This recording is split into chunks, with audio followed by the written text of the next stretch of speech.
சிவஜெயராமானுஜாயங்க. சப்த பதார்த்தங்கள்ல 2 பதார்த்தங்கள் நம்ம பார்க்காம விட்டுருக்கோம். விசேஷம், சமவாயம். இந்த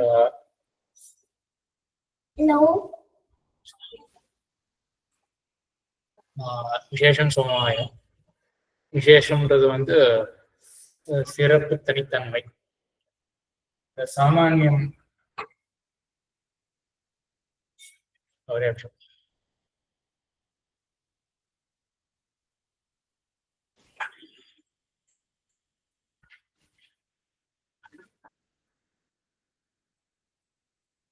சாமானியம் பொதுத்தன்மை அப்படின்னு பார்த்திருக்கோம். கடத்துவம் அப்படின்னு ஒரே ஒரு தத்துவமானது பல கடங்கள் இருக்கு. விசேஷம் அப்படின்றது என்னன்னா ஒவ்வொரு பதார்த்தத்திலையும் தனித்து இருக்கும், மற்றொரு இடத்துல இருக்காது. அதான் அந்தந்த பதார்த்தத்துக்கே இருக்கக்கூடிய அசாதாரணமான ஒரு தன்மை, சிறப்பு தன்மை, அதுக்கு இருக்கக்கூடிய தனித்தன்மை. இது எதுல இருக்கும்னா நித்திய பொருள்ல இருக்கும். நித்திய பொருள்கள்ல இருக்கும். நித்திய பொருள்கள்ன்றது எவையெல்லாம் நித்தியம்? நித்திய திரவியங்கள் இருக்கும். பொருள் அப்படின்றது திரவியம். நித்திய திரவியம்ன்றது என்னது? வாயு. வாயு நித்தியம் கிடையாது. வாயு நித்தியம் கிடையாது. ஆத்மா சுவாமி. ஆத்மா அது மட்டும்தானா? காலம், திக்கு, மனசு, இந்த 4மே நித்திய திரவியங்கள். அதே போல ஆகாசம், பஞ்சபூதங்கள், ஆகாசமும் நித்திய திரவியம். 5 திரவியங்கள் நித்தியம். இதற்கு பிறகு வாயு, தேஜஸ், அப்பு, பிருத்திவி, இந்த 4 தத்துவங்கள்ல கூட, இந்த 4 திரவியங்கள்ல கூட பரமாணு அப்படின்றத முன்னாடியே பார்த்திருக்கோம்னு நினைக்கிறேன். அந்த பரமாணுக்குள்ள நித்தியங்கள் தான். ஆக மொத்தம் 9 திரவியங்கள். அதுல வாயு, திக்கு, ஆகாசம், பிருத்திவி, இந்த 4ல காரிய பொருள்கள் சிலது இருக்கும், சிலதுல பரமாணுக்கள் அப்படின்னு இருக்கும். இந்த பரமாணுக்கள்லாம் நித்தியங்கள். மிச்சப்பட்ட 5 திரவியங்கள், ஆகாசம், காலம், திக்கு, ஆத்மா, மனசு, இந்த 5மே நித்தியங்கள். ஆக நித்திய திரவியங்கள்ல இருக்கக்கூடியதுதான் விசேஷம் அப்படின்றது. ஆனா விசேஷம்ன்றது ஆகாசத்துல இருக்கா, காலத்துல பரமாத்மா, ஜீவாத்மா, இவற்றெல்லாம் நித்திய திரவியம்ன்றது இருக்கா அப்படின்றது அது சில பேர் வேற தார்க்கிகள் வேற மாதிரி சொல்றாங்க. ஆனா பொதுவா அடிப்படையில் இப்ப வரைக்கும் என்ன தெரிஞ்சுக்கலாம் அப்படின்னா எல்லா நித்திய திரவியங்கள்ல விசேஷம் அப்படின்றது இருக்கும். ஆக எல்லா நித்திய திரவியங்கள்ல விசேஷங்கள் இருக்கணும் அப்படின்றதுனால விசேஷங்கள் எத்தனை அப்படின்னா எண்ணில் அடங்காதவை. ஏன் விசேஷங்கள் எண்ணில் அடங்காதவை? எத்தனை விசேஷங்கள் உண்டு பிரபஞ்சத்துல அப்படின்னா எண்ணிக்கை கிடையாது. ஏன் அப்படி? பரமாணுக்கள் நிறைய இருக்கும், அதனால பரமாணுக்கள் நிறைய இருக்கு. ஆகையினால பரமாணுக்கள் எண்ணில் அடங்காதவை. அதனால அதுல இருக்கக்கூடிய விசேஷங்களும் எண்ணில் அடங்காதவை. விசேஷங்கள் எண்ணில் அடங்காதவை. அதே போல நம்ம ஜீவாத்மா நித்திய திரவியம், அதையெல்லாம் எடுத்துட்டோம்னா ஜீவாத்மா எண்ணில் அடங்காதவை. அந்த விசேஷம் இருக்கும் அப்படின்ற பட்சத்துல அப்பவும் எண்ணிக்கை கிடையாது விசேஷம் அப்படின்றதுக்கு. சரி, இந்த விசேஷம்ன்றத ஏன் எடுத்துக்கணும் அப்படின்னா இந்த விசேஷம்ன்றதை வியாவர்த்தகமா தான் நையாயிகன் பாக்குறேன். விசேஷம் அப்படின்ற தத்துவத்தை ஏன் எடுத்துக்கிறோம் அப்படின்னா வியாவர்த்தகமா ஒண்ணு வேணுமே. வியாவர்த்தகம் அப்படின்னா வியாவிருத்தி புத்தியை ஏற்படுத்துறது வியாவர்த்தகம்.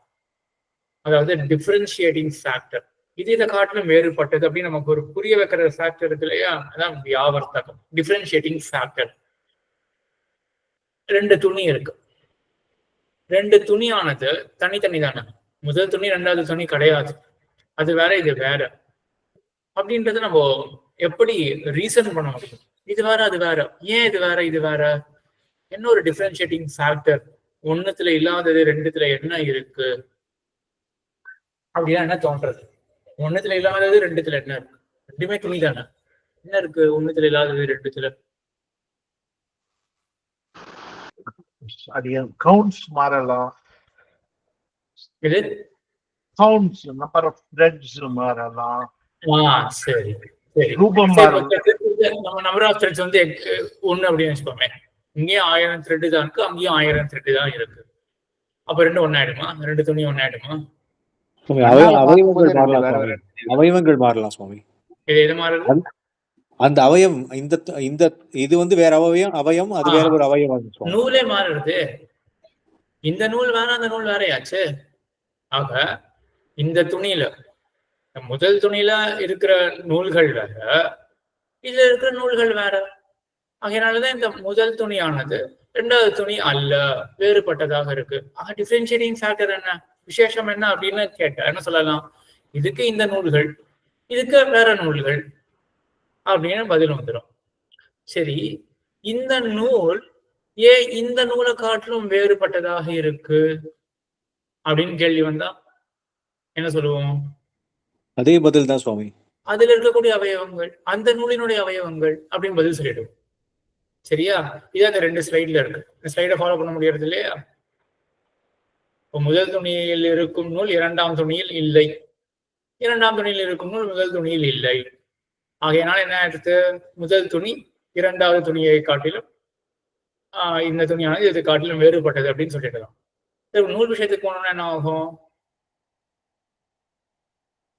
முதல் நூல் போல் இரண்டாம் போல் அப்படின்றத நான் கரெக்ட் பண்ணியிருக்கணும். இது போல் இல்லை, முதல் நூல் இரண்டாம் நூல் அல்ல அப்படின்னு ஒரு கரெக்ஷன் வேண்டியிருக்காங்க. முதல் நூல் இரண்டாம் நூல் அல்ல. சரியா? இந்த முதல் நூல் வந்து இரண்டாம் நூல் அல்ல. ஏன்? இதனுடைய அவயவங்கள் வேற, இதனுடைய அவயவங்கள் வேற, இதனுடைய அவயவங்கள் வேற அப்படின்னு ஆயிடும். சரி, இப்ப அதுக்கும் கொஞ்சம் கீழே போனோம்னா என்ன ஆகும்? கடைசியில எங்க போய் முடியும்? பரமாணு அளவுக்கும் போயிடணும் இல்லையா? நூல் இருக்கு, நூல்ல ஜெனுக்கம் நம்ம கேள்வி ஞாபகம் இருக்காது. ஜெனுக்கம்னா என்னன்னு? ஜெனுக்கம் வரைக்கும் போகும். ரெண்டு பரமாணு சேர்ந்ததா? ரெண்டு பரமாணு சேர்ந்தா ஜெனுக்கம். சரி, இப்ப நம்ம ஜெனுக்கத்துக்கு வந்தாயிடுச்சு. சரியா? அதெல்லாம் புரியறதுல எல்லாருக்கும் எப்படி நம்ம ஜெனுக்கத்துக்கு வந்தோம் அப்படின்னு சொல்ல முடியுமா யாராவது? ஜெனுக்கத்துக்கு வந்திருக்கோம்னா என்ன தாற்பயத்துல சொல்றேன்? ரெண்டு நூல் வேற. ஏன்? நூலினுடைய அவயவங்கள் வேறையாக இருக்கிறபடினால.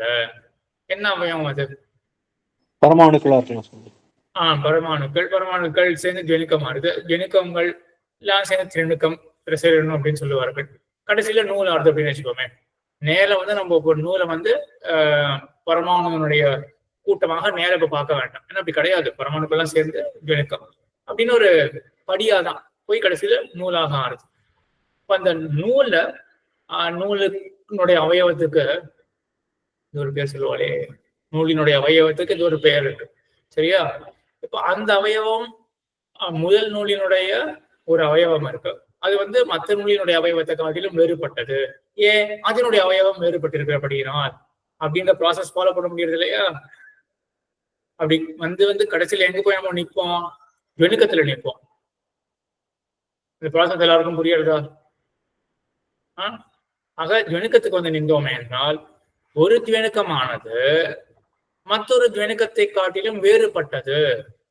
இதுக்கும் என்ன விசேஷம், என்ன டிஃபரன்ஷியேட்டிங் ஃபேக்டர் என்ன? இது ஒரு ஜெனுக்கம் இருக்கு, இது ஒரு ஜெனுக்கம் இருக்கு. இது ஏன் இதை காட்டிலும் வேறுபட்டது? பரமாணுக்கள் வேற வேற சுவாமி ரெண்டுலயும். இந்த பரமாணு இங்கதானே இருக்கு, இந்த பரமாணு இங்க இல்லையே. ஆக இந்த பரமாணு வேறுபட்டு இருக்கிறதுனால இந்த ஜெனுக்கமானது இந்த ஜெனுக்கத்தை காட்டிலும் வேறுபட்டது. வரைக்கும் நான் புரிஞ்சுதா? ஜெனுக்கம் வரைக்கும் வந்துட்டோம். சரி, இப்ப அடுத்தது பரமாணு தான். வேணுகோபாலன் சுவாமி, ரெண்டு துணியும் ஒரே துணியில இருந்து வந்திருந்ததுன்னா எப்படி? அப்படி இல்லை. ரெண்டு துணியும் ஒரே துணியில இருந்து வந்தது அப்படி கிடையாது. 1000 நூலை கொண்டு ஒரு துணி செய்யப்பட்டிருக்கு. சரியா? அதே போல அதே கலர் எல்லாத்தோட அதே 1000 நூலோட இன்னொரு துணி செய்யப்பட்டிருக்கு. புதுசா ஒருத்தர் வந்து பாக்குறாரு. அவர் சொல்றாருல இது வேற இது வேற அப்படின்னு நம்மளே பர்சீவ் பண்றோம்.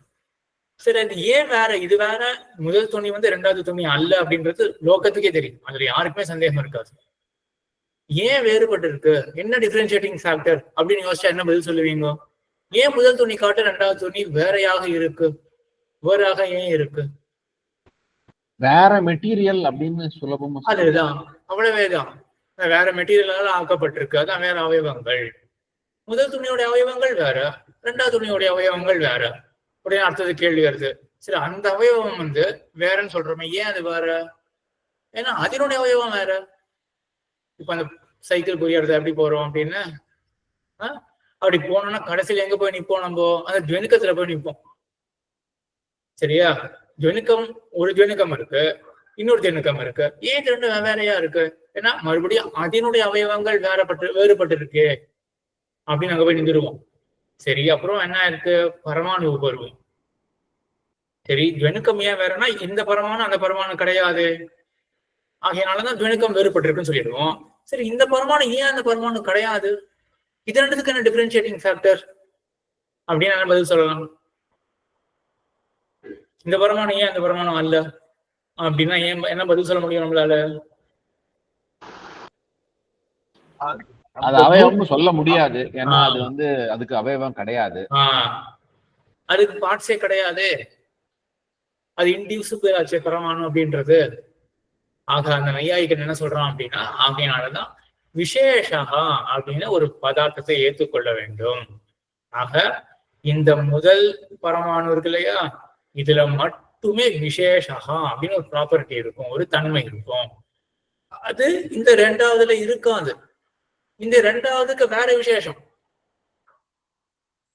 ஆக இதான் அந்த டிஃபரன்ஷியேட்டிங் ஃபேக்டர்.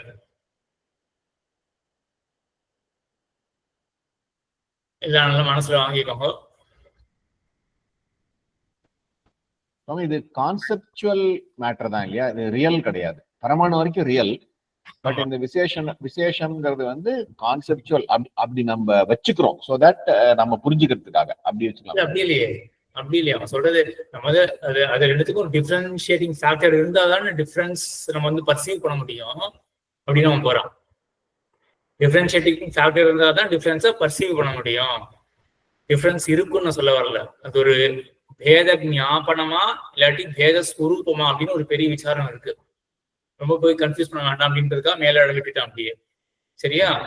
இதுல வந்து இப்போ இப்படி எடுத்துக்கோங்க, பரமாணு குடம் இருக்கு, சிவப்பான குடம் இருக்கு. அது வந்து கடைசியில பரமாணு அளவுக்கும் போகும் இல்லையா? சிவப்பான குடம் அதனுடைய என்ன சிற்கள் இல்லையா? வேணுகோபால் சுவாமி கேள்வி இருக்கா? கை தூக்கினீங்க. க்ஷமிக்கணும், மாத்தி அதை ப்ரெஸ் பண்ணிட்டு இருக்கேன். ஒரே நூலு ஒரே இது, ஆனா சைஸ் மாத்திரம் வித்தியாசமா இருக்கு. டயமீட்டர் ஒரு த்ரெட் சைஸ் பார்க்கும்போது நமக்கு வித்தியாசம் தெரியும். இந்த துணி வேற, அந்த துணி வேற அப்படின்னு. ஆனா அதுக்குள்ள இருக்கிற பரமாணு ரெண்டு நூல்லையும் ஒரே மாதிரி தான் இருக்கணும். ஏன்னா ஆட்டம்னு வரும்போது அது ரெண்டுலயும் ஒன்னாதான் இருக்க முடியும். அப்ப அதனோட விசேஷம் வேற. ஞாபகம், ஒன்னா இருக்கணும்ன்றது வேற, ஒன்னா இருக்காது. ஒரு மாதிரி இருக்கணும் அப்படின்னா அது அக்செப்ட் பண்ணலாம். அதே பரமாணு இங்க இருக்க முடியுமா? அந்த மாதிரி வேற ஒரு பரமாணு தானே இங்க இருக்க முடியும். அப்படிதானே இருக்கும். ஒரே ரெண்டு துணி இருக்கு, ஒரே மாதிரி பரமாணுக்கள் இருக்குமே ஒழிய அதே பரமாணு இங்க இருக்குமான? அதே ஆட்டம் அங்க இருக்க முடியுமா? சிமிலர் ஆட்டம் அங்க இருக்கும். கேள்வி என்ன அப்படின்னா, சரி அது ஏன் அது சிமிலர் ஆட்டம் சரிதான், ஆனா ஆட்டம் 1 வந்து இட் இஸ் டிஃபரெண்ட் ஃப்ரம் ஆட்டம் 2. ஏன்? என்ன டிஃபரன்ஷியேட்டிங் ஃபேக்டர்? நம்ம டிஃபரன்ஸ் தெரிஞ்சுக்கிறோமே, என்னது நமக்கு ஞாபகமா என்ன இருக்கு, எதை வச்சுட்டு நம்ம டிஃபரன்ஸை தெரிஞ்சுக்கிறோம்? இந்த துணி அந்த துணியை காட்டிலும் வேறுபட்டது அப்படின்றதுக்கு நம்மளால ரீசன் பண்ண முடியாது. டிஃபரன்ஷியேட்டிங் ஃபேக்டர் என்ன அப்படின்னா, நூல் வேறையாச்சே அப்படின்னு நம்மளால ரீசன் பண்ண முடியாது. அப்படின்னா தாத்பரியம். சீரன் சுவாமி இங்க விசேஷம்னா அசாதாரணம்னு தர்மம் அந்த மாதிரி ஏதா சுவாமி? அந்த மாதிரி ஏதாதா? ஆமா, விசேஷம்னாலே அதுக்கு தனித்து இருக்கக்கூடிய தர்மம் தான், அசாதாரண தர்மம் தான். ஆனா அது பேர் அசாதாரண தர்மம் அப்படின்னு சொல்லல. விசேஷா அப்படின்னா நையாயிகளுடைய விவகாரம். விசேஷா அப்படின்றது இது ஒரு தடவை இப்போ கேட்ட உடனே முழுசா புரியும்னு சொல்ல முடியாது. அதனால இன்னொரு தடவை நீங்களே நல்லா மனசுல ஆலோசனை பண்ணிட்டு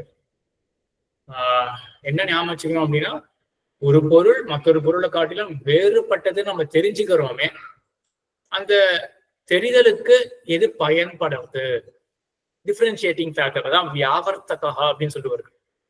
வியாவர்த்தகமா என்ன இருக்கு, அதுதான் பரமாணுல இருக்கக்கூடிய விசேஷம். அந்த விசேஷம் என்ன பண்றது, முதல் பரமாணுவை மற்றொரு பரமாணு இடத்திலிருந்து வேறுபடுத்தி காட்டுறது. ஆக இந்த பரமாணுலயும் விசேஷம் அப்படின்னு ஒரு தன்மை இருக்கும், இந்த பரமாணுலயும் அதுக்குன்னு இருக்கக்கூடிய விசேஷமான ஒரு தன்மை இருக்கும். சுவாமி, இது பிசிக்கலாவே ரெண்டு பார்த்தாலே தெரியறதே சுவாமி டிஃப்ரெண்டா இருக்கு அப்படின்றது. அப்போ ஏன் நம்ம இங்க விசேஷம்னு ஒண்ணு கொண்டு வரணும்? சரி, அந்த நையாயிகன் என்ன சொல்றான் அப்படின்னா, என்னென்ன ஒரு பேதம் இருந்தாலும் சர்வோபி பேதா கேனச்சித் ஞாபியதே அப்படின்னு சொல்றான். என்ன ஒரு டிஃபரன்ஸ் இருந்தாலும் அந்த டிஃபரன்ஸை தெரிஞ்சுக்கிறதுக்காக நம்ம ஒரு டிஃபரன்ஷியேட்டிங் ஃபேக்டரை பயன்படுத்தி தான் அந்த டிஃபரன்ஸை நம்ம பெர்சீவ் பண்றோம் அப்படின்றான். அதாவது இப்ப நீங்க சொல்றீங்க இல்லையா, இது பார்த்தா இது இஸ் டிஃப்ரெண்ட் ஃப்ரம் திஸ் அப்படின்னு சொல்றீங்க. இந்த பேதத்தை நீங்க தெரிஞ்சுக்கிறீங்க, ஆனா ரீசன் பண்ணும் பொழுது ஏன் இது வித்தியாசமா இருக்கு அப்படின்னு ரீசன் பண்றதுக்கு ஏதோ கண்டிப்பா அங்க வேணும் அப்படின்னு சொல்றோம். பிசிக்கல் கோஆர்டினேட்ஸ் வேற இல்ல சுவாமி, அதுவே போதுமே. இப்ப ரெண்டு ஐடென்டிக்கல் ஆட்டம்ஸ் இருக்கு, கண்டிப்பா XYZல வேற வேற பாயிண்ட்ல தான் இருக்க முடியும். they cannot occupy the same space. அப்ப அதுலயே தெரிஞ்சு போயிடும் இல்லையா, அதுக்கு எதுக்கு இன்னொரு கான்செப்டை உருவாக்கணும்? ஆமா, அது ஏன் அவ்வளவு தூரம் ஏன் போனோம், அதனுடைய சுரூபத்தையே சொல்லிடலாம் இல்லையா. இப்போ இந்த விசேஷகா அப்படின்றது இல்லையா, இப்படி இன்னொரு கேள்வி போவாமே. இப்போ இந்த விசேஷகா அப்படின்றது இங்க ஒத்துக்கிறான் இல்லையா, சரியா, இங்க ஒரு விசேஷகா அப்படின்றது இருக்கு இல்லையா, அதே போல இங்க ஒரு விசேஷகா இன்னொரு பதார்த்தம் இருக்கு இல்லையா. சரி, why is this விசேஷா different from this விசேஷா? அப்ப இதுக்கு என்ன ஆகும், அப்போ அந்த விசேஷத்துல இன்னொரு விசேஷம் இருக்கு, அது இந்த விசேஷத்துல இல்லை அப்படின்னு பதில் வரணும். இப்படிதான் சொல்லணும். மறுபடியும் அதோட டிஃபரன்ஷியேட்டிங் ஃபேக்டர் அதுக்கு யூனிக்கா ஒண்ணு இருக்கு அப்படின்னு சொல்லிடலாம் இல்லையா. அப்படின்னு சொன்னா என்ன ஆகும், என்ன ஆகும், போயிட்டே இருக்கும், எண்டே இருக்காது, அனவஸ்தா அனவஸ்தா வரும். சரியா, அப்ப அவன் அதுக்காக என்ன சொல்லுவான், அவன் விசேஷா அப்படின்னு நான் இங்க ஒத்துக்கிறேன் ஒரு பதார்த்தம், அதுவே ஸ்வதோ வியாவர்த்தகம். இந்த விசேஷமானது இட் இஸ் டிஃபரெண்ட் ஃப்ரம் இந்த விசேஷம். ஏன், அந்த விசேஷத்தினுடைய சொரூபமே அதுதான், அது வேறுபட்டு தான் இருக்கும் அப்படின்னு சொல்றான். அப்படி சொல்லும் பொழுது நம்ம பரமாணுவிலேயே இப்படி எடுத்துட்டு இருக்கலாமே, இந்த பரமாணு நம்ம எப்படி இதை தனித்து வேறுபட்டதாக தெரிஞ்சுக்கலாம் அப்படின்னா, அதனுடைய அந்த பரமாணுடைய சொரூபம் அது அப்படின்ற பதில் அங்கேயே சொல்லலாம். சரியா, அதே போல இந்த தேசம் அப்படின்ற அந்த கோஆர்டினேட்ஸ் வச்சு சொல்றதுன்றது என்ன கஷ்டம் அப்படின்னா, தேசம்ன்ற கோஆர்டினேட்ஸ் வச்சு சொல்றது, ஸ்பேஸ்ன்றத ஒரு கோஆர்டினேட் கொடுக்குறோம்னு வச்சுக்கோமே, அதுக்கு ஒரு ரெஃபரன்ஸ் இருக்கணும் இல்லையா. எந்த ரெஃபரன்ஸ் வச்சு பண்றது, அப்ப மறுபடியும் அந்த ரெஃபரன்ஸ்லயும் ஒரு அப்சல்யூட்டா இது மற்ற எல்லாத்தையும் காட்டிலும் வேறுபட்டதுன்னு நம்ம தெரிஞ்சுட்டோம் அப்படின்னா, சரி, அதை ரெஃபரன்ஸா வச்சுட்டு இந்த ரெஃபரன்ஸ் இருக்கக்கூடியது இந்த பரமாணு, இந்த ரெஃபரன்ஸ் இருக்கக்கூடியது இந்த பரமாணு அப்படின்னு கேள்வி சொல்லலாம். சரியா, அந்த ரெஃபரன்ஸே இப்போ எப்படி நம்ம இந்த reference is different from that reference எப்படி சொல்ல முடியும் அப்படின்னு இந்த கேள்வி அங்கேயும் தான் வரும். இது அவச்சேதகம் அப்படின்னு சொல்லுவா. இந்த ஸ்பேஸுக்கு அகண்டமா இருக்கு, ஆகாசம் இல்லாட்டி தேசம், இந்த ஸ்பேஸ் அகண்டமா இருக்கு இல்லையா, அதுக்கு அவச்சேதகமா ஒண்ணு வரணும். சரி, அவச்சேதகம் என்னது, ரெஃபரன்ஸ் பாயிண்ட் சொல்றோம் இல்லையா. ஸோ இந்த reference it's different from other reference point அப்படின்றது எப்படி சொல்ல முடியும் அப்படின்னு கேள்வி அங்கேயும் வரும். ஸோ கடைசியில் நம்ம என்ன சொல்லணும், அதனுடைய ப்ராப்பர்ட்டி அவ்வளவுதான். இதை எல்லாருமே இப்படிதான் யோசிப்போம். சரியா, இவன் ஆனா யோசிக்கிறதுல ஏதோ கொஞ்சம் எங்கேயாவது பயன்படலாம் அப்படின்னு தோன்றது. இந்த விசேஷம் அப்படின்ற தத்துவத்தை நம்ம ஒத்துக்கல. முக்கியமா நம்ம ரெண்டு மதம் பார்த்துட்டு இருக்கோம் கூட சேர்த்து. நான் என்ன ரெண்டு மதத்தை ரெஃபர் பண்றேன் அப்படின்னு யாராவது கெஸ் பண்ண முடியுமா? ரெண்டு மதம் அப்படின்னு சொல்றேன்.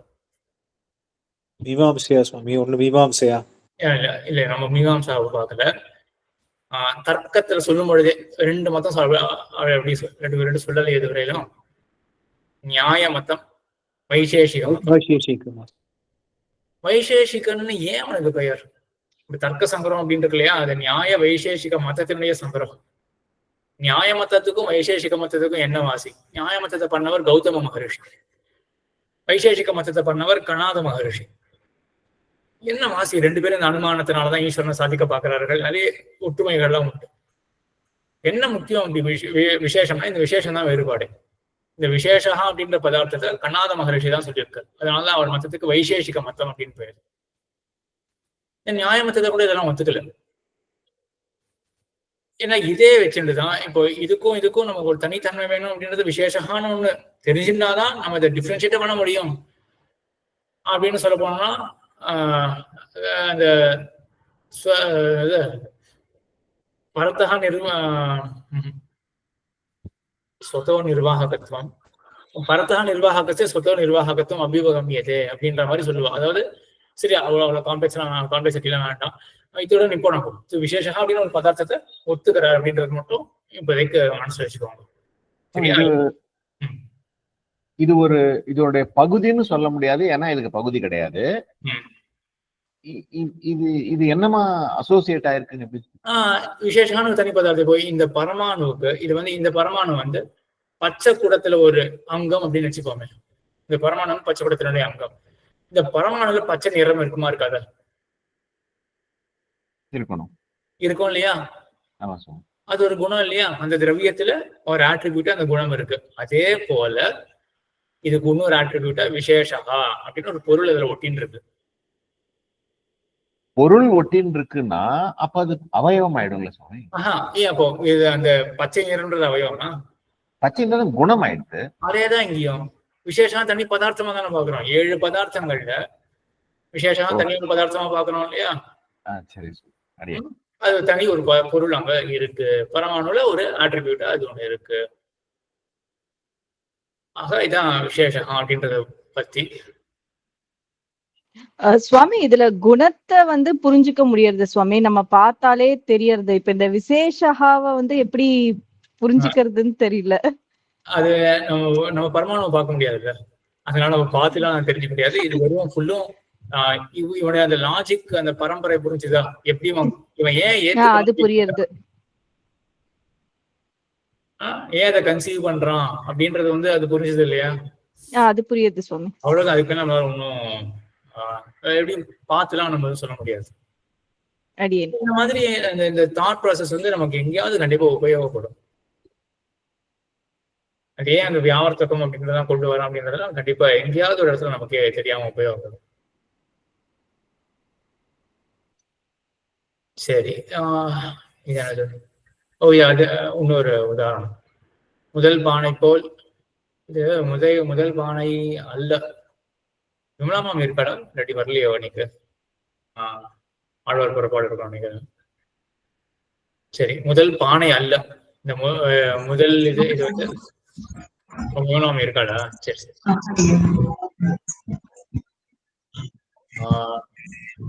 சரி, இந்த முதல் பானை இது போல் அப்படின்றது இல்ல. இந்த முதல் பானை அல்ல. ஒருவேளை நான் திருத்தி மறுபடியும் அனுப்பிச்சேன் மாமி உங்களுக்கு. அதை நான் அப்லோட் பண்ணலையோ? அடியனுக்கு ஒரு சந்தேகம். முதல் பானை இரண்டாம் பானை அல்ல அப்படின்னு தானே வரும்? இல்ல இல்லைன்னு வச்சு இத போலன்னு வச்சு இல்லைன்னு தானே சொல்லுவோம் சுவாமி? முதல் பானை இரண்டாம் பானை அல்ல அப்படின்னு வருமா? அடியனுக்கு அந்த சந்தேகம். இல்ல நானே அங்க எதிர்பார்க்கறேன் அப்படின்னா அந்த போலே வரக்கூடாது. முதல் பானை இரண்டாம் பானை அல்ல அப்படிங்கிறது வரும். போல குறைச்சு இது மாதிரி இது இல்லைன்னு தானே நம்ம. அது கரெக்ட் தான். போல் போடும்போது இல்லை அப்படின்னு தான் போடணும். ஆனா இங்க இப்படி போடலாமா? இந்த ஸ்டேட்மெண்ட் சரியா? முதல் பானை போல் இரண்டாம் பானை இல்லை. அடியனுக்கு ஒரு அசந்தர்ப்பம் இருந்ததுனால அடியனுக்கு தேவையான கான்டாக்ட் பண்ண முடியல. அதனால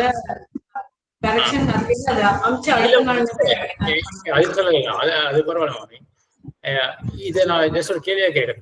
முதல் பானை போல் இரண்டாம் பானை இல்லை, இது கிராமட்டிக்கலி கரெக்ட் சரியா? ஆனால் தத்துவார்த்தம் சரியா? முதல் பானையை போல் இரண்டாம் பானை இல்லை, அல்லன்னு கூட சொல்லியிருக்காங்க. அல்லையோ இல்லையோ சரியா? இந்த ஸ்டேட்மெண்ட். தேவரி சொன்னபோது இது அது அல்ல, so this is not that அப்படின்னு வரும்போது சோ அந்த போலன்னு வச்சேதான் அது அடியன் பையன் தப்பா பண்ணியிருந்துருக்கலாம், அது தெரியல. அது அதெல்லாம் சொல்லுவாங்க. இப்போ இல்லை அல்லை இல்லை அல்ல எதுனாலும் இருக்குமே, யாராலும் சொல்லலாம். முதல் பானை இரண்டாம் பானை அல்லன்னு தான் சரியா இருக்கும். அது சரி, முதல் பானை இரண்டாம் பானை அல்ல, அது சரிதான். இப்போ முதல் பானையை போல் இரண்டாம் பானை இல்லையோ அல்லவோ எப்படினாலும் இருக்கட்டுமே. அந்த என்ன அர்த்தம்னா இது வேற பானை, இது வேற மாதிரி இருக்கு, அது வேற மாதிரி இருக்கு, அப்படி ஆயிடும். அதாவது they are not similar, ஒன்றை போல ஒண்ணு இல்ல, இது வேற இது வேற அப்படிதான் சொல்ல முடியுமே. இது வேற மாதிரி இருக்கு. ஃபார் எக்ஸாம்பிள் ஒண்ணு சதுரமான பானை ஒண்ணு வட்டமான பானை அப்படி இருந்ததுன்னா இதே போல அது இல்லைன்னு சொல்லலாம். சரியா? நீங்க வந்து அந்த ஸ்டேட்மெண்ட் தப்பா, ஏன்னா ரெண்டுத்தையும் அந்த சாதிருஷ்யம் அப்படின்றது இருக்குங்க. முதல் பானையை போலதான் இரண்டாம் பானை இருக்கு. சரியா? முதல் பானையை போலதான் இரண்டாம் பானை இருக்கு. நம்ம என்ன சாதிக்க நினைக்கணும் இங்க? முதல் பானை வேறு, இரண்டாம் பானை வேறு, இது வேறு இது வேறு. They may be similar but not identical. Identical, not the same. Identical. ரெண்டு ஒண்ணு கிடையாது, இது வேற. ரெண்டு ஒண்ணு கிடையாது. ஆமா, they similar, they are not the same, they are not the same. இரண்டாம் பானை வேற. சரியா? அடியன் சுவாமி, அடியன் போல் சரி, அது இங்க படத்துல ரெண்டும் பாக்குறதுக்கு ஒரே மாதிரி இருக்கு, அதனால போலங்கிறது ஒத்து போல. ஆனா போலங்கிறது வந்து இது சூப்பர் செட் ஆஃப் வேற, அங்க போல இல்லாத சொல்றச்சே இது வேற அது வேறன்னு சொல்றதுக்கு பதிலா போலன்னு சொன்னாலே டிஃபரன்ஷியேட் பண்ணி தானே காமிக்கிறது. இது போல அல்ல, அது இல்ல. போல சூப்பர் செட் கிடையாது. போலன்றது சூப்பர் செட் எந்த பாசிட்டிவ் சென்ஸ்ல வருமா? இப்போ போல சூப்பர் செட் என்ன அர்த்தம்? முதல்ல இது அது இல்ல, இது அது இல்லங்கிறது தெரியும் நம்மளுக்கு. எதுவா இருந்தாலுமே இதுவும் அதுவும் சொல்றச்சே இது அது இல்ல. ஆனால் பாசிட்டிவ் சென்ஸ்ல போலன்னு சூப்பர் செட் அப்படின்னு என்ன அர்த்தம்னா சேம்னஸ் அப்படின்றத நம்ம வந்து அபேதம் அப்படின்றது சொல்றோம். அப்புறம் சேம்னஸ், அது சேம்னஸ் கூட வேற அர்த்தம் வந்துடும். அபேதம், அபேதம் சாதிருஷ்யம் அப்படின்னு ரெண்டு இருக்கு. சரியா? போலன்றது சாதிருஷ்யம், அபேதம் அதான் ரெண்டும் ஒண்ணு அப்படின்றது. ஆக எங்கெங்கெல்லாம் அபேதம் இருக்கோ அங்கெங்கெல்லாம் சாதிருஷ்யம் இருக்கும். இப்படி சொல்லலாமா? எங்கெங்கெல்லாம் அபேதம் இருக்கோ அங்கெல்லாம் சாதிருஷ்யம் சொல்லலாம் நினைக்கிறேன். எங்கெங்கெல்லாம் சாதிருஷ்யம் இருக்கோ அங்கெல்லாம் அபேதம் இருக்கும் அப்படின்னு மாத்தி சொல்ல முடியாது. எங்கெல்லாம் அபேதம் இருக்கோ அங்க சாதிருஷ்யம் இருக்கும் அப்படின்ற ஆஸ்பெக்ட்ல சாதிருஷ்யம்ன்றது வந்து சூப்பர் செட்டா இருக்கும். அது புரியல, எங்கெல்லாம் சாதிருஷ்யம் இருக்கு அங்க அபேதம் ஏன் இருக்கக்கூடாது? இல்ல அபேதம், இது நான் சொன்னது புரிஞ்சுதா? எங்கெங்கெல்லாம் அபேதம் இருக்கோ அங்கெல்லாம் சாதிருஷ்யம் இருக்கும். இப்போ ரெண்டு பேர் இவரே தான் அவர் அப்படின்னு வச்சுக்கோங்க. சாதிருஷ்யன்றதே வந்து பிட்வீன் டூ டிஃப்ரெண்ட் திங்ஸ் தான் சாதிருஷ்யம் அப்படின்றத சொல்லுவா. ஒரு நம்ம சாதிருஷ்யன்றது வந்து சிமிலாரிட்டி அப்படின்றது மட்டும் வச்சுட்டு போனோம்னா, ஒருத்தர் ராமன் இருக்கான், ராமனே இருக்கான். சரியா? ரெண்டு பேரும் ஒண்ணுதான், ரெண்டு பேரும் சிமிலர் அப்படின்னு. சிமிலாரிட்டினா என்னது? அங்க இருக்கக்கூடிய தன்மைகள் இங்கேயும் இருக்கா அப்படின்னு பார்த்தோன்னா கண்டிப்பா இருக்கும். அவர் இடத்துலயே அவருடைய தன்மைகள் இருக்கதான் செய்யும். ஆக அபேதம் எங்க இருக்கோ அங்க கண்டிப்பா சாதிருஷ்யம் இருக்கும். சாதிருஷ்யம் இருக்கு அப்படின்றதுனால அபேதம் இருக்கணும் அப்படின்றது அவசியம் கிடையாது. ஆனா அபாவத்துல நெகட்டிவ் சென்ஸ்ல பார்த்தோமே என்றால் எங்கெல்லாம் பேதம் இருக்கும், அபேதத்தினுடைய அபாவம்னா பேதம், டிஃபரன்ஸ் இருக்கு, வேறு அப்படின்ற டிஃபரன்ஸ் இருக்கு. எங்க வேற்றுமை இருக்கோ அங்க சாதிருஷ்யம் இருக்கக்கூடாது அப்படின்னு இருக்கா? அப்படி கிடையாது. சாதிருஷ்யம் இல்ல அப்படின்னா அங்க கண்டிப்பா வேற்றுமை அப்படின்றது மாறிடும். சரி, ரொம்ப ராமன் கிருஷ்ணன் இல்ல அப்படின்னு சொன்னா அதுல சரியா இருக்கும் சுவாமி. ராமன் கிருஷ்ணன் அந்த மனுஷத்துவம் அந்த இது இருக்கு, அந்த சாதிருஷ்யம் இருக்கு, அபேதம் இல்லவா? ரெண்டு பேரும் மனுஷியா அபேதம் இல்ல, சாதிருஷ்யம் இருக்கு, அவளுக்கு கை கால்கள் இருக்கு. பட் அதே மாதிரி சாதிருஷ்யம் இருக்கு, அவள் சாதிருஷ்யம் இருக்கனால அபேதம் இல்லைன்னு சொல்ல முடியாது அவள்கிட்ட. வேணா ரெண்டு பேரும் வேற வேற. சாதிருஷ்யம் இருக்குன்றதுனால என்ன ஆகும்? அபேதம் இருக்குன்னு சொல்ல முடியாது. கரெக்ட். சாதிருஷ்யம் இருக்குன்றதுனால அபேதம் இருக்குன்னு சொல்ல முடியாது. சரியா? சரி, இது வந்து இங்க எதுக்காக சொல்ல வந்தேன் அப்படின்னா, இங்க முதல் பானை போல் அப்படின்றது இங்க இப்போ நமக்கு இந்த கான்டெக்ட்ல இந்த போல்ன்றது இல்ல, நமக்கு வேண்டியது என்ன அப்படின்னா அல்ல அப்படின்றதுதான். முதல் பானை இரண்டாம் பானை அல்ல. சரியா? அந்த சாதிருஷ்யம் கிடையாது நம்ம டிஸ்கஸ் பண்றது வந்து அந்த சொல்றது அந்த சேம்னஸ் வந்து அபேதம் அப்படின்னு மீன் பண்றோம். சரியா? இந்த முதல் குடமானது இரண்டாம் குடம் அல்ல, ஏன் அப்படின்ற இந்த டிஃபரன்ஷியேட்டிங் ஃபேக்டர் தான். சரியா? அடியன் கிருஷ்ணன் சுவாமி. சுவாமி எனக்கு புரியல. அபேதம் அபேதம் இல்லங்கிறது பேதம் இருக்குன்னு அர்த்தம் இல்லையா? அபேதம் இல்லைன்னா பேதம் இருக்குன்னு அர்த்தம். ஆமா. அபேதம் இல்லைன்னா பேதம் இருக்குன்னு அர்த்தம் இருக்கு இல்லையா? ஆமா. அப்ப ராமரும் கிருஷ்ணரும் வேற வேறதான், ஏன் இல்லைன்னு சொல்லணும்? அதாவது அபேதம் இல்லைன்னா பேதம் இருக்கு, சரி. சாதிருஷ்யம் இருந்தால் அபேதம் இல்லைன்னு இருக்கணும்னு அவசியம் இல்லையா? இது எடுத்தோன்னே இந்த வியாக்கியம் சட்டெல்லாம் புரியாது. நான் நிறைய வருஷம் படிச்சதுனால சட்டு ஒவ்வொன்றா சொல்லிட்டு இருக்கேன். இப்போ பேதம் இருந்தது அப்படின்ற இடத்துல கண்டிப்பா அங்க சாதிருஷ்யம் இருக்கணும் அப்படின்றதுலாம் அதுவும் சாதிருஷ்யம் அதுவே பேத கடிதம் தான் சாதிருஷ்யம் அப்படின்றது. இந்த பேத கடிதம் பண்ணாம வெறும் தர்ம சமவாயம் மட்டும் நான் வச்சுட்டு சாதிருஷ்யம் இப்படிலாம் கொஞ்சம் நான் வேற மாதிரி யோசிச்சு டப்புன்னு ஏதோ 2-3 சொல்லிட்டேன். இந்த இதே விட்டுரும், இந்த டிஸ்கஷன் போக வேண்டாம், இப்போ தேவை கிடையாது. ஏன்னா அது கன்ஃபியூசிங் ஆயிடும். இப்போதைக்கு தேவை கிடையாது. நான் என்ன சொல்ல வேண்டியதா இருந்தது, எனக்கு இந்த முதல் குடமானது இரண்டாம் குடம் அல்ல. சரியா? இதுதான் நமக்கு இந்த வெறும் பேதம் தான், இது இது அல்ல அப்படின்றது நமக்கு தெரியும். சரி, ஏன் அந்த டிஃபரன்ஸ்? பேதம்னா டிஃபரன்ஸ் தானே. என்ன டிஃபரன்ஸ் அப்படின்னு நம்ம முன்னாடி பார்த்ததுதான். ஆக்சுவலா அந்த துணியுடைய உதாரணம் மறுபடியும் நமக்கு ஒரு ஆவர்த்திக்காக குடத்தினுடைய உதாரணம் எடுத்துட்டு இருக்கோம். இங்க இருக்கக்கூடிய ஓடு வேற, இங்க இருக்கக்கூடிய ஓடு வேற. சரி, மறுபடியும் அந்த ஓடுக்கு ஏன் வாசி அப்படின்னா அதனுடைய அவயவங்கள் வேற, இந்த ஓட்டினுடைய அவயவங்கள் வேற அப்படின்னு சொல்லிட்டு அதுக்கப்புறம் மறுபடியும் அதேதான் அந்த பரமாணு அளவுக்கு போனோமே என்றால் பரமாணுல கடைசியா விசேஷா அப்படின்றத நம்ம ஏற்றுக்கொள்ள வேண்டும். அதே உதாரணம் தான். நமக்கு ஒரு பிராக்டிஸ் இருக்கும், மறுபடியும் ஒரு ரெப்பிடேஷன் இருந்ததுன்னா இன்னும் மனசுல நல்லா ஏறும். முதல் துவனக்கத்துல இருக்கக்கூடிய பரமாணு ரெண்டாவது துவனக்கத்துல இல்லையே, அதனால இந்த முதல் துவனக்கம் ரெண்டாவது துவனக்கம் வெவ்வேறு. சரி, பரமாணு இந்த பரமாணு காட்டிலும் வேறுபட்டதுன்னா இதுல ஒரு விசேஷம் இருக்கு, அது இதுல கிடையாது. அதே போல இதுல இருக்கிற விசேஷம் இதுல கிடையாது, அது ரெண்டுமே வேறுபட்டது. இதான் விசேஷத்தை பத்தி. அடுத்தது சமவாயம்ன்றது சம்பந்தம். சம்பந்தம்னால என்ன? ரெண்டு பேர் நடுவில் தானே சம்பந்தம்னு சொல்ல முடியும். சமவாயம்ன்றது எந்த ரெண்டுத்துக்கு நடுவில் சம்பந்தம்னா 5 இணைகள் இருக்கு, 5 யுக்மங்கள். யுக்மம்னா இணை, திரவியம் குணம். சரியா? திரவியம் குணம். இதுக்கு ஏதாவது உதாரணம் சொல்லுங்க. திரவியம் குணம், திரவியத்துல குணமானது பான ரூபம், ரூபம் பானை அதனுடைய ரூபம். சரி, வேற ஏதாவது உதாரணம் வேற யாராவது சொல்லுங்க.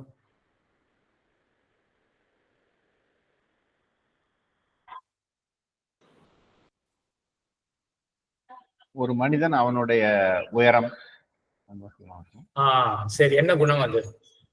உயரம். உயரம்ங்கிறது பரிமாணம். பரிமாணம். பரிமாணம். ஆத்மாவுக்கு சுகம் துக்கம். ஆத்மாவுக்கு சுகம் துக்கம். சரி, ஆகாசத்துக்கு அளவு அளவற்ற தன்மை. அது அபாவம் ஆயிடும், அது குணம் கிடையாது. ஆகாசத்துக்கு ஆக்சுவலா பரிமாணம் இருக்கு. பரம மகத் பரிமாணம் அப்படின்னு ஒரு பரிமாணம் இருக்கு, அது ஒரு குணம். வேற ஏதாவது குணம் தோன்றதா? சப்தம் சுவாமி, சப்தம். சப்தம். சரி, எல்லாருக்கும் தோணிதா சப்தம் அப்படின்ற குணம்? ரைட்டான்னு தெரியல, ரைட்டான்னு தெரியல, அதனால சொல்லல. சப்தம்ன்றது குணம். சரியா? நையாயிகன் சொல்றது சப்தம்ன்றது குணம். ஏன்னா நம்மளுடைய மதத்திலையும் குணம், சப்தம்ன்றது குணம். ஆனா நம்மளுடைய மதத்துல பொன்னிலாய வைந்துமா அப்படின்னா பிருத்திவியில கூட சப்தமானது இருக்கும். இவனுடைய மதத்துல என்ன ஆகும் அப்படின்னா, இவனுடைய மதத்துல வெறும் ஆகாசத்துல மட்டுமே இருக்கக்கூடிய ஒரு குணமானது சப்தம் அப்படின்றது. ஆக திரவியத்துல குணங்கள் இருக்கு. என்ன சம்பந்தம் ரெண்டுத்துக்கு நடுவில்னா சமவாயம் அப்படின்ற சம்பந்தம். சரி, அப்புறம் திரவியத்துக்கும் கர்மத்திற்கும், கர்மம்ன்றது தனி பதார்த்தம் தானே. திரவியத்துக்கு குணம் அப்படின்னு ஒண்ணு இருக்கு. இதுக்கு ஏதாவது உதாரணம்? திரவியம், கர்மம். விழுகின்ற பந்து, பந்து விழுந்துட்டு இருக்கு, பந்தினுடைய வீழ்ச்சி. வாயு சஞ்சாரம், வாயுடைய சஞ்சாரம். அப்போ கமனம் அப்படின்ற ஒரு கிரியா இருக்கு. பந்தினுடைய பத்தனம் அப்படின்னு சொல்லுவா, வீழ்ச்சி இருக்கு இல்லையா, பத்தனம். ஆக அந்த திரவியம், பந்துன்ற திரவியம், அதுல பத்தனம் அப்படின்ற செயலானது சமவாய சம்பந்தத்தோட இருக்கு. வாயு சுத்துறது. அந்த கமனம்ன்ற செயல் வாயுல சமவாய சம்பந்தத்தோட இருக்கு. சரியா? அதுக்கப்புறம் மூணாவது என்னன்னா சாமானியத்திற்கும் வியக்திக்கும். இது என்ன சொல்றது? சாமானியம் வியக்தியம். சாமானியம்னா என்ன? சாமானியம் எதுல இருக்கும்? கோத்துவம் மாதிரி, குடத்துவம் மாதிரி. எதுல இருக்கும்? அதெல்லாம் திரவியங்கள் இருக்கும். குடத்துவம் குடத்துல இருக்கும், கோத்துவம் திரவியத்துல இருக்கும். அந்த கோத்துவம்ன்றது கோல. கோ கட்டம் எல்லாமே திரவியம் தானே. ஆக அந்த திரவியத்துல சாமானியம் அப்படின்ற என்ன சம்பந்தத்தோட இருக்குன்னா சமவாயம் அப்படின்ற சம்பந்தத்தோட இருக்கு. சரி, இப்போ பத்தனம் அப்படின்ற செயல் இருக்கு. அதே பந்துக்கு நீல நிறம் அப்படின்னு வச்சுக்கோங்க, ரூபம் இருக்கு. ஒரு பந்து, அதுல பத்தனம்ன்ற செயல் சமவாய சம்பந்தத்தோட இருக்கு.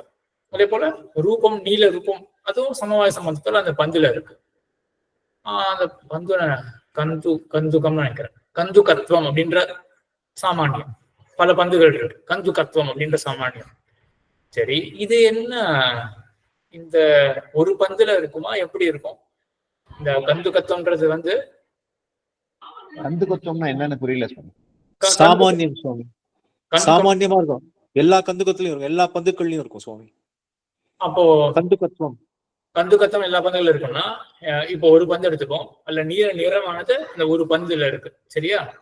இப்போ கந்துகத்துவம் அப்படின்றது இங்கே ஒரு 10 பந்துகள் இருக்கு அப்படின்னு வச்சுக்கோமே. ஒரு கந்துகத்துவமானது 10 பந்துகளை வியாபித்து என்கம்பாஸ் பண்ணி இருக்குமா சமவாய சம்பந்தத்தோட? கந்துகத்துவம்னா என்னன்னு புரியல. கந்துகத்துவம்னா பந்தினுடைய தன்மை. கந்துகம்னா பந்து, பந்து தன்மை அப்படி சொல்றீங்களா? பந்து தன்மை. பந்து தன்மை. பந்தினுடைய நிறமானது ஒரு பந்துல இருக்கும். பந்தினுடைய வீழ்ச்சின்றது ஒரு பந்துல இருக்கும்.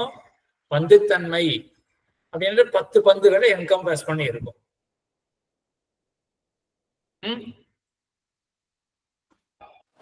எல்லாத்துலயுமே இருக்கும் சுவாமி. பந்து தன்மைன்றது எல்லாத்துலயுமே தான் இருக்கும். அதான் என்கம்பாஸ் பண்ணி தான் ஒரு பந்து தன்மையானது. என்கம்பாஸ்ன்னு சொல்லி ஒவ்வொன்னுலயும் இருக்கும் இல்லையா? ஒவ்வொன்னுலயும் இருக்கும். சரியா? அந்த சாமானிய தன்மையை ஞாபகிக்கிறீங்களான்னு பார்த்தேன். எப்படி அந்த பந்தினுடைய நிறமானது நீல நிறம் அப்படின்னா அது ஒரு பந்துல இருக்கும். அடுத்த பந்துக்கு வெள்ளை நிறம்னு வச்சுக்கோமே. வெள்ளை நிறம் தனியா, இல்லாட்டி இன்னொரு நீல நிறம்னாலே அதுக்குன்னு தனியா ஒரு நீல நிறம் இருக்கும். அது அந்த பந்துல இருக்கும். அதே போலதான் என்ன இந்த பந்து தன்மைன்னு இருக்கு இல்லையா? அது கூட அந்த ஒரே ஒரு பந்து தன்மையானது முதல் பந்துலையும் இருக்கும், 2ஆம் பந்துலையும் இருக்கும், தனித்தே இருக்கும். ஸோ என்கம்பாஸ் பண்ணி வியாபித்து இருக்கும். இப்படி கிடையாது. நல்ல மனசுல வாங்கிட்டீங்களா? முன்னாடியே பார்த்ததுதான். ஏன்னா இது இந்த சாமானியம் அப்படின்றதுலாம் நையாயிக்கன் மட்டுமே யோசிச்சு சொல்லக்கூடிய ஒரு பதார்த்தம். அவன் என்ன எக்ஸாக்டா சொல்ல வரான்றது நல்ல மனசுல வாங்கிக்கணும். சரி, சாமானியத்தை ஏன் ஒத்துக்கிறான்? என்ன அவனுடைய தாட் ப்ராசஸ், எஸ்டாப்ளிஷ் பண்றது ப்ராசஸ் என்ன? சாமானியம்னு ஒரு பதார்த்தம் இருக்கு. கொஞ்சம் சுவாமி, அதை பார்த்தோன்னே நமக்கு தோணுது இல்லையா சுவாமி? இது பசுவை பார்த்தா பசுன்னு தோணுது. 10 பசு வேற வேற கலர்ல பார்த்தா கூட நமக்கு எல்லாத்துக்கும் பசுன்னு தோணுது. அதுக்கு காரணம் அதுல இந்த பசு தன்மை இருக்கிறதால தான்.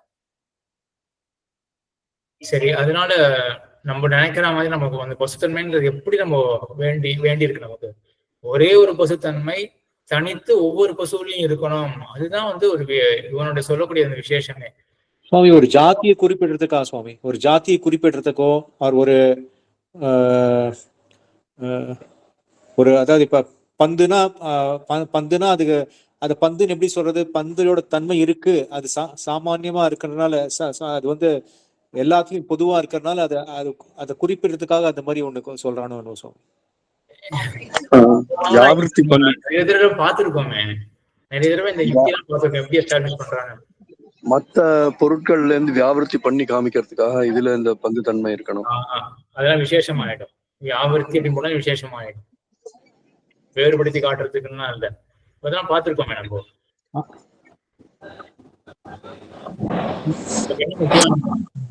ஒரு பந்து தன்மையானது ஒரே புத்தி ஞானம் அந்த மாதிரி வருது சுவாமி. இன்னும் கொஞ்சம் ரிஃபைண்டா சொல்லுங்க சுவாமி. ஒரே அறிவு, நம்ம எத்தனை பானை பால்ஸ் பார்த்தாலும் இது பந்து அப்படின்ற ஒரே மாதிரி அறிவு நமக்கு வருது. அந்த ஆகையினால எல்லாத்துக்கும் காமனான ஒரு தன்மை வந்து ஒன்னொன்னுலயும் இருக்கு. அதனால அது சாமானியம் அப்படின்னு சொல்றோம். சரி, நான் இன்னும் கொஞ்சம் டிஃபைன் பண்ணி சொல்றேன். என்னன்னு, எப்பவுமே புத்தி ஏற்படணும்னா அதுக்கு அண்டர்லைங்க விஷயமானது இருக்கணும். சரியா? ஆக நமக்கு இங்க என்ன இருக்கு, ராமனை பாக்குறோம், கண்ணனை பாக்குறோம், வராகனை பாக்குறோம், கோவிந்தனை பாக்குறோம், தனித்தனியா நம்ம புத்தி ஏற்படுறது. அண்டர்லைங்க விஷயம் 4 பேர் இருக்காரு. ஆனால் 10 கோக்களை பார்த்தா நமக்கு இது பசு, இது பசு, இது பசு அப்படின்னு ஒரே விதமான புத்தி ஏற்படுறது. அப்ப என்ன வேணும்? புத்தி ஏற்படுறதுனால அண்டர்லைங்க விஷயம். இங்க புத்தியும் ஒரே விதமா இருக்கு. ஆக அண்டர்லைங்கா இருக்கக்கூடிய விஷயமும் ஒன்றாகத்தான் இருக்கணும். ஆக ஒன்றாக இருக்கக்கூடிய தன்மை என்னது? ஏன்னா இந்த பசு வேற, இது வேற இடத்துல இருக்கு, இது வேற இடத்துல இருக்கு இந்த பசு. ஆனா ஏன் நமக்கு புத்தி மட்டும் ஒன்னாவே இருக்கு? அப்ப அங்க இருக்கக்கூடிய ஏதோ ஒரு விஷயம் அப்படியே இங்க தொடருகிறது. அதான் கோத்வம் அப்படின்ற சாமானியம். ஏன் திருவெங்காளருடைய திருவுருவ படம் தான் வச்சு பார்த்தோமே, திருவெங்காளார் மாறவே இல்லை. எவ்வளவு அலங்காரத்தையும் திருவெங்காளார் மாறவே இல்லை. ஆகினால என்ன தெரியாது நமக்கு? அதனால ஒரே விதமான புத்தி ஏற்பட்டிருக்கு. அப்ப புத்தி ஒரே விதமாக இருந்ததுன்னா அண்டர்லைங் விஷயம் ஒன்றாக இருக்க வேண்டும். சரியா? அதான் சாமானியன்றது. கொஞ்சம் ரிவைஸ் பண்ணுங்க இதெல்லாம். சாமானியம்னா இந்த அப்படிப்பட்ட சாமானியமானது திரவியத்துல இன்னும் இருக்கும், சமவாய சம்பந்தத்தோட இருக்கும். இது கஷ்டமான விஷயங்கள் தான். ஏன்னா இது மட்டுமே படிக்கிறவர்களுக்கே வந்து இதெல்லாம் ரொம்ப ஆழமான கேட்டா சட்டுலாம் ஞாபகம் வராது. நீங்க மற்ற காரியங்கள் எவ்வளவு வச்சுட்டு இருக்கீங்க. ஸோ அது மத்தியிலும் ஒரு ரொம்ப கஷ்டமான விஷயங்கள் தான் பார்த்துட்டு இருக்கோம். இருந்தாலும் இவ்வளவு எஃபர்ட் போடுறது இன்னும் கொஞ்சம் எக்ஸ்டெண்ட் பண்ணீங்கன்னா நல்ல விஷயங்கள் ஒன்றும் நல்லா புள்ளப்படும்.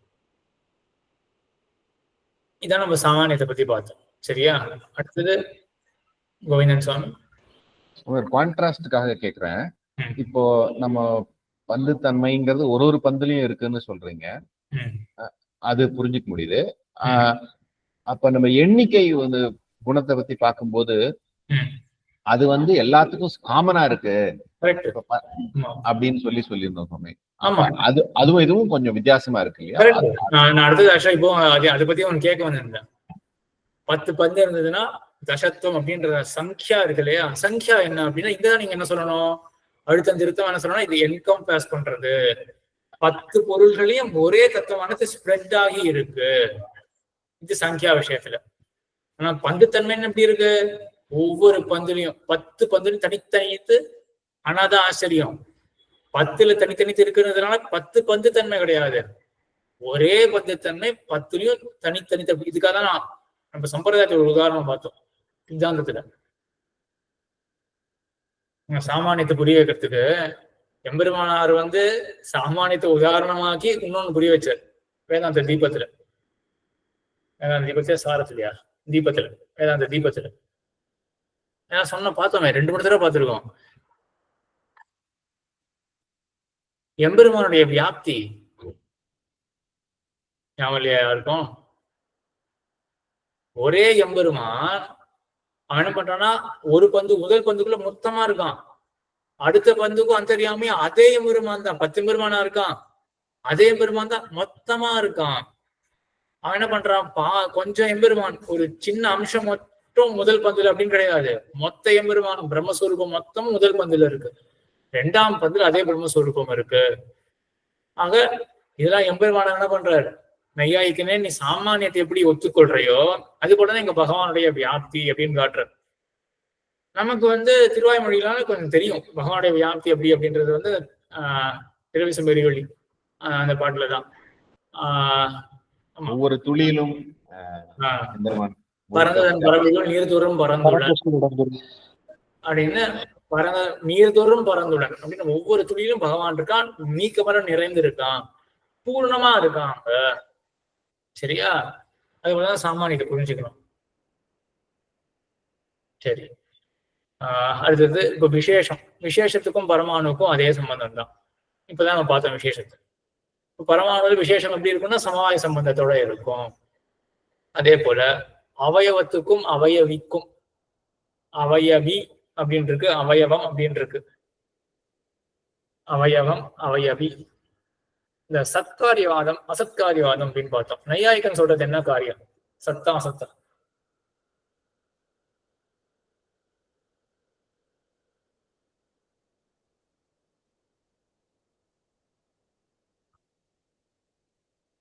அசத்காரியவாதம். அசத்காரியவாதம் அப்படின்னா என்ன அர்த்தம்? அசத்காரியவாதம் என்ன அர்த்தம்?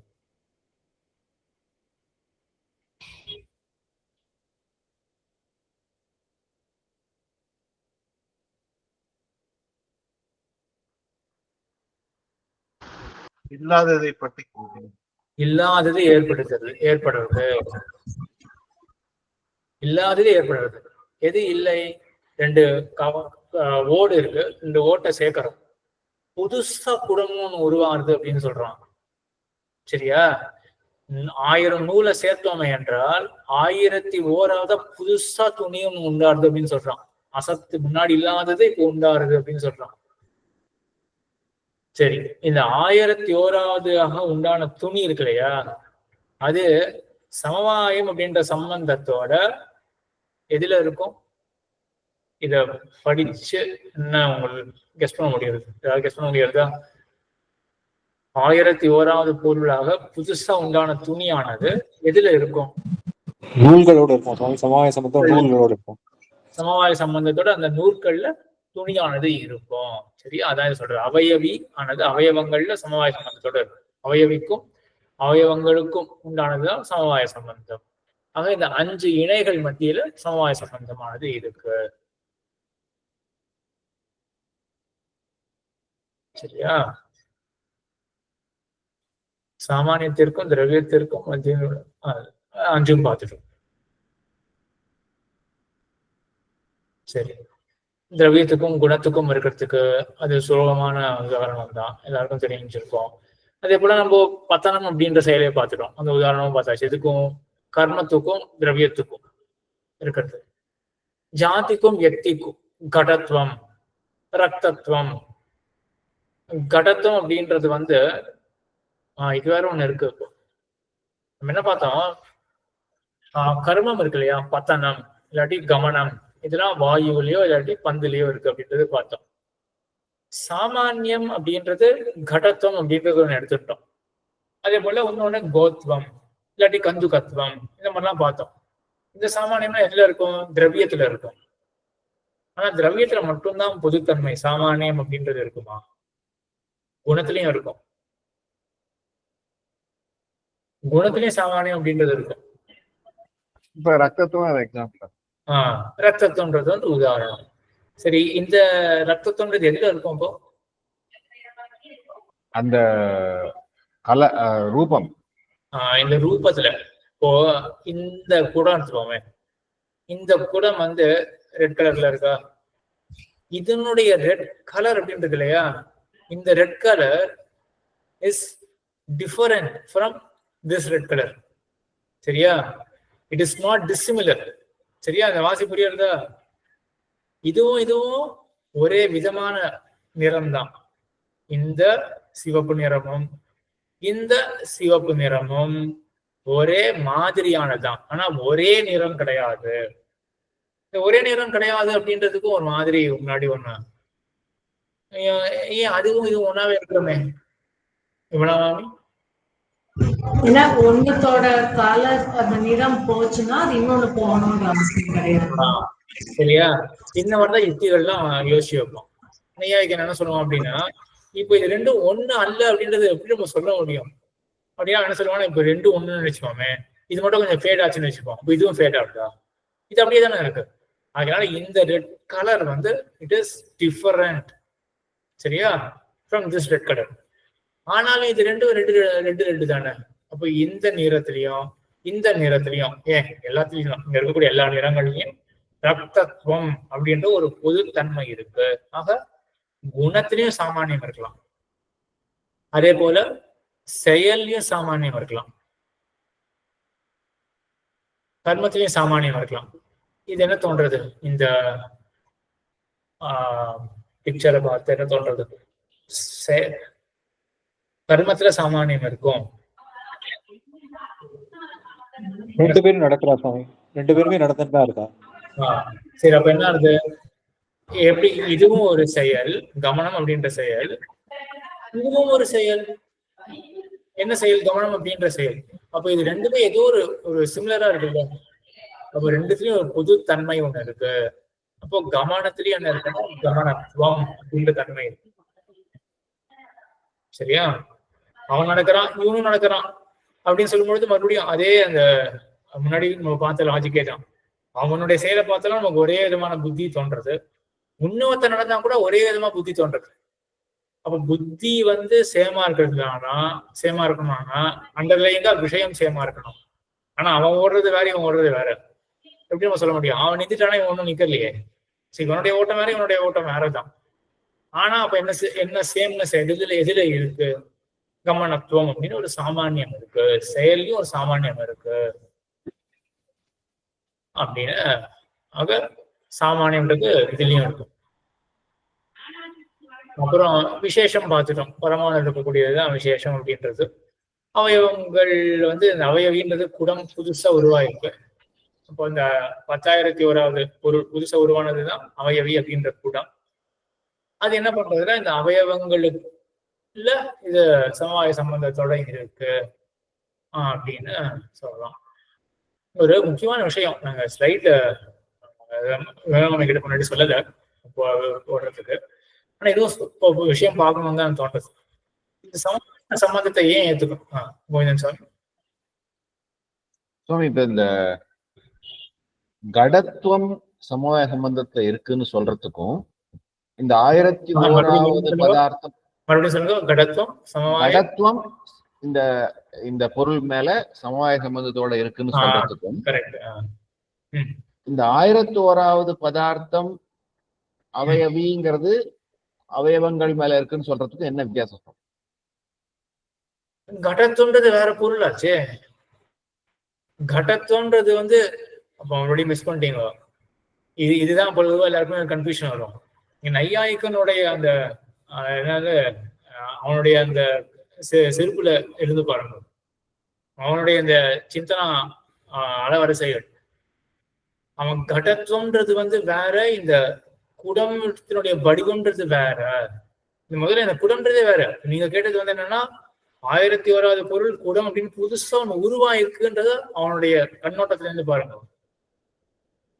1000 பொருளை சேர்த்திருக்கோம், 10,000 பொருளை சேர்த்திருக்கோம். 10,001வது பொருளாக புதுசா ஒண்ணு உருவாயிருக்கு. இது அசத்காரியவாதம்.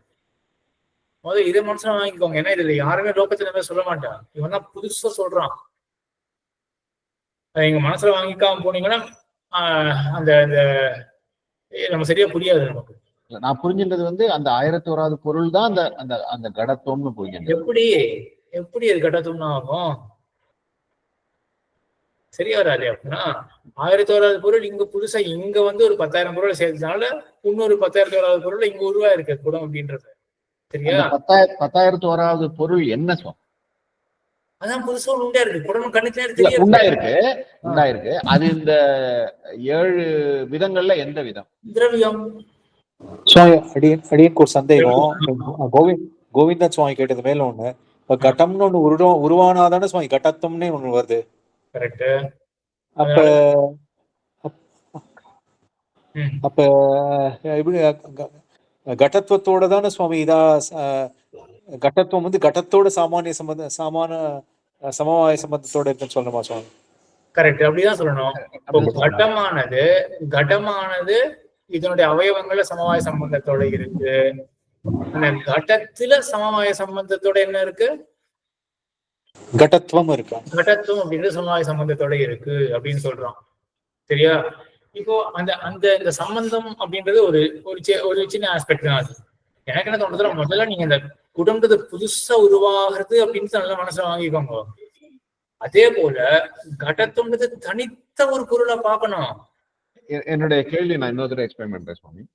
இப்ப இந்த 10,000 பொருள் சேர்ந்து குடம் உருவாயிருக்கு. 9,999 பொருள் மட்டும்தான் சேர்ந்திருக்குன்னு வச்சுக்கோங்களேன். அப்ப அது குடம் இல்ல, இன்னும் குடம் ஆகல. நமக்கு குடம் தெரிஞ்சதுன்னா நம்மளால குடம் சொல்ல முடியுது அப்படின்னா அது குடம் தான். இல்ல, நம்ம அது கொஞ்சம் பெரிய பொருளா வச்சுக்கோங்களேன். இந்த 10,000 பொருள்ல அந்த ஒரு பொருள் ஒரு பானையோட பாதின்னு வச்சுக்கோம். இந்த 9,999 பொருள் சேர்ந்து ஒரு பானையோட பாதி வந்திருக்கு. ம், 10,000வது பொருள் வந்து பாக்கி பானை. ம். அப்போ அந்த 10,000வது பொருள் சேர்ற வரைக்கும் அது குடம்னு சொல்ல முடியாது நம்மளால. அப்படி கிடையாது, அப்படி கிடையாது. நீங்க இப்படி கேள்வியை மாத்திக்கோங்க. 5,000 பொருள் தான் சேர்ந்திருக்கு, பாதி தான் சேர்ந்திருக்கு, அப்படி மாத்திக்கோங்க. சரி, சரியா? ஏன்னா 9,999 பொருள் வந்துருச்சுன்னா இங்க ஒரு சின்ன ஒரு ஹோல் இருக்குன்னு வச்சுக்கோமே, நம்ம அப்ப கூட இது குடம் அப்படின்னு தான் தோணும். ஸோ அவன் எல்லாமே நையாய்க்கு வந்து பெர்செப்ஷனை வச்சுதான் பார்ப்பான். நம்ம குடம்னு பர்சீவ் பண்றோம் இல்லையா, அப்ப இந்த குடம் உருவாயிருக்கு அப்படின்னு அவன் போவான். சரி, நம்ம கிளியரா வச்சுக்கோ. நம்ம அந்த ஒரு பார்ட்டிகல் மட்டும் வேணாம், நம்ம இவ்வளவுதான் வந்திருக்குன்னு வச்சுக்கோமே, 5,000 பார்ட்டிகல்ஸ் தான் சேர்ந்துருக்கு. அப்போ அது குடம் இல்ல. கண்டிப்பா யாருக்குமே குடம் தோணாது. அப்போ எல்லா பொருளும் சேர்ந்த பிறகுதானே குடம்னு தோணுது. அப்ப 10,001வது பொருள் குடத்துவம் தானே சாமி மறுபடியும் வருது. அதுவே குடத்துவம் ஏன் சொல்லணும்? அப்படி அப்பதானே குடம்னு ஆகுது. அப்படி கிடையாது, அப்படி கிடையாது. இப்போ இந்த குடம்ன்றது 10,000 பொருள்கள் சேர்ந்த பிறகு ஒரு தனியா ஒரு பொருள் உண்டாடுதுன்றது மட்டும் அவங்க எடுத்துக்கணும். அதான் குடத்துவம்ன்றது. நீங்க வேணா பேர் வேணா வச்சுக்கோங்க, அதான் குடம் அப்படின்னு. சரியா? அதான் குடத்தும் அப்படின்றத பேரு அப்படி நீங்க வச்சுட்டீங்கன்னா, புதுசா வந்திருக்கு இல்லையா, அதான் கடத்தும் அப்படின்னு பேர் கொடுக்குறீங்கன்னா, இன்னொரு கேள்வி கேட்கிறப்போ, இந்த ஒரு பானையை பார்த்து உங்களுக்கு ஒண்ணு தோன்றது இல்லையா, இதே போல இன்னொரு பானை இருக்கு, அதை பார்த்து உங்களுக்கு பானை அப்படின்னே தோணும். சரியா? அப்ப இந்த ரெண்டுத்திலயும் ஒரே பொருளானது ஒண்ணு இருக்கணுமே, அதுக்கு என்ன பேர் கொடுக்குறீங்களா? கடத்துவம் தான்.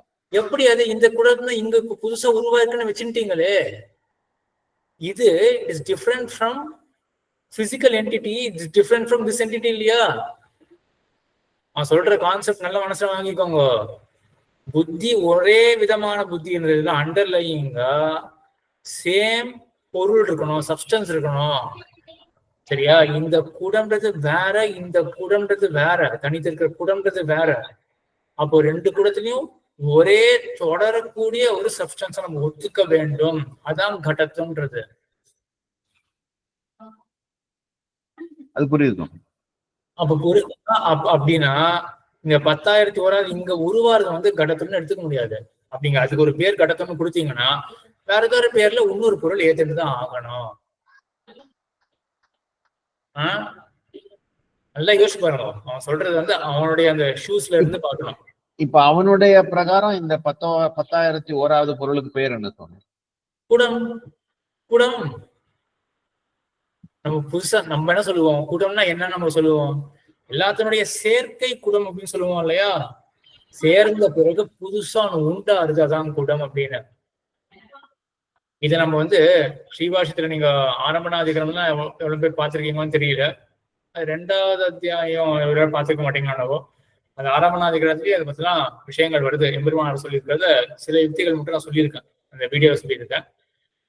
இந்த அசத்காரியவாதத்தை பார்க்கும்போது இதெல்லாம் சொல்லியிருக்கேன். 3-4 யுக்தி இதெல்லாம் பார்த்திருப்போம். டெஃபினட்டா பார்த்திருக்கோம் சுவாமி. இது புதுசா ஒரு பொருள் உருவாதுன்றது வரைக்கும் எனக்கு நல்லாவே ஞாபகம் இருக்கு. அது பட் நான் முதல்ல இருந்தே அண்டர்ஸ்டாண்ட் பண்ணிக்கிட்டது வந்து அந்த குடத்துவம்ன்றதுதான் புதுசா உருவாயிருக்கு. ஏன்னா அதுதான் ஒரு பொருள்லயுமே ஒரு குடத்துலயுமே குடத்துவம் தனித்தனியா இருக்கு. இப்ப இது யோசிச்சு பாருங்க. இப்ப இந்த ஃபேலசி யோசிச்சு பாருங்க, சரியா வராது, அது சரியா வராது. இப்போ ஒவ்வொரு தனியும் நமக்கு குடத்தன்மைன்றது என்ன நம்ம முக்கியமான கான்செப்ட். அங்க 10 குடம் இருந்ததுன்னா 10 கடத்துவம் கிடையாது. 10 கடத்துவம் இருந்ததுன்னா ஒரே புத்தி ஏற்படாது.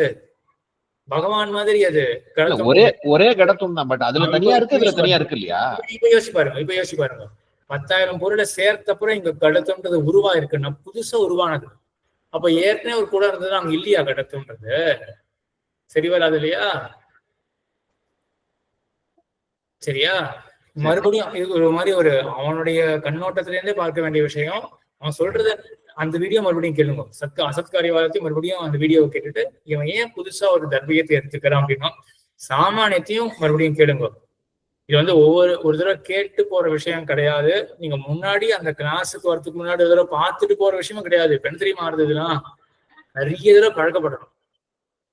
சரியா? நீங்களாம் பண்ணலாம், ஸ்ரீதரன் சுவாமி நீங்களாம் தாராளமா பண்ணலாம். சரியானா ரிட்டையர் ஆயிட்டீங்க, உங்களுக்கு வந்து வேற இதுவும் காரியமும் கிடையாது. மற்ற வகை விஷயத்துல ஈடுபடுறது அதெல்லாம் இருக்கட்டும், அதுக்கு சம்பந்தப்பட்டதாக அதுக்கு சேஷமாக தான் இந்த விஷயங்கள்லாம் புரிஞ்சுட்டா எங்கேயாவது உங்களுக்கு நமக்கு ஹெல்ப்ஃபுல்லா இருக்கும். சரியா? நம்ம ஒன்றும் ரொம்ப டீப்பா கூட போக வேண்டாம். எவ்வளவு வேணுமோ அவ்வளவு மட்டும் கொஞ்சம் எடுத்துட்டோம்னா இனிஷியல் எஃபர்ட் போட்டாச்சு புரிஞ்சுக்கிறதுக்கு. அதை இன்னும் தொடர வைக்கிறதுக்கு கொஞ்சம் எஃபர்ட் போடணும். வேணுகோபாலன் சுவாமி. அடியன் சாமானியமுக்கும் சமவாய சம்பந்தமும் கொஞ்சம் வித்தியாசம் எப்படின்றது புரியுது. ரெண்டும் க்ளோஸா இருக்க மாதிரி. ஏன் அது ரெண்டுத்துக்கும் எந்த சிமிலாரிட்டியுமே இல்லையே? கன்ஃபியூஷனே வர வேண்டாமே. சாமானியம் டிஃபரெண்ட். இப்போ பெருமாள் எல்லாரும் ஆத்மாக்குள்ளயும் ஜீவாத்மாக்குள்ளயும் இருக்காருன்றது சாமானியம் பொதுத்தன்மையா எடுத்துக்கலாமா? அதையும் சமவாய எடுத்துக்கலாம். ஆமா. அப்ப அது சமவாய சம்பந்தம் அப்படின்னும் போது அங்க எப்படி வருவது? குடத்துவம்னு வரா மாதிரி ஜீவாத்மாக்குள்ள பரமாத்மா இருக்காது அப்படின்னு வரும்போது இந்த குடத்துவம் மாரி ஜீவாத்மா பரமாத்மாங்கிறதுல வேற சம்பந்தம். அது இவனுடைய மதத்துல ஜீவாத்மா திரவியம் பரமாத்மாவும் திரவியம் ரெண்டு பேரும் சேர்ந்திருக்காருன்னா ஒரு சயோகம். ரெண்டு குடம் சேர்ந்து இருக்க போலதான் பரமாத்மா ஜீவாத்மா ரெண்டும் சேர்ந்து இருக்கு. சரியா? இந்த சமவாயம் அப்படின்றது அது இந்த சம்பந்தத்தை ஏன் ஒத்துக்கிறான் அப்படின்னு ஒரு கால் சொன்னா அது கிளியர் பண்ணுமா இல்லாட்டி மேல கன்ஃபியூஷன் உண்டாக்குமா அப்படின்னு எனக்கு ஒரு இதுவா இருக்கு. ஒண்ணு பண்ணுவோமே, இந்த சமவாயத்தை ஜஸ்ட் மேலிட என்ன புரிஞ்சுட்டோமோ அது மட்டுமே போதும். ஆனால் சாமானியத்தை மட்டும் நல்லா மனசுல வாங்கிக்கோங்க. சரியா? உங்களுக்கு சாமானியம் சரியா புரிஞ்சாலே போதும். ஏன்னா சாமானியம்ன்றது நிறைய இடத்துல நம்மளும் நிறைய பயன்படுத்துவோம். இந்த சமவாயம்ன்றது ஒரு பெரிய விஷயம் கிடையாது. அது புரியலன்னா அதை அப்படியே விட்டுடுவோம். சரியா? சமவாயத்தினால சாமானியத்தை கன்ஃபியூஷன் வேண்டாம். அப்படின்னா சமவாயத்தை விட்டுடுங்க. சாமானியத்தை நல்லா புரிஞ்சு. சாமானியம் நல்லா புரிஞ்சுதா? குடத்தோன்றது சாமானியம்ன்றது கம்ஃபர்டபுளா இருக்கு. அது போதும். அது சமவாயத்தை விட்டுடுங்க. கிருஷ்ணன் சுவாமி விட்டுடுங்க, கேள்வி இல்லை சுவாமி.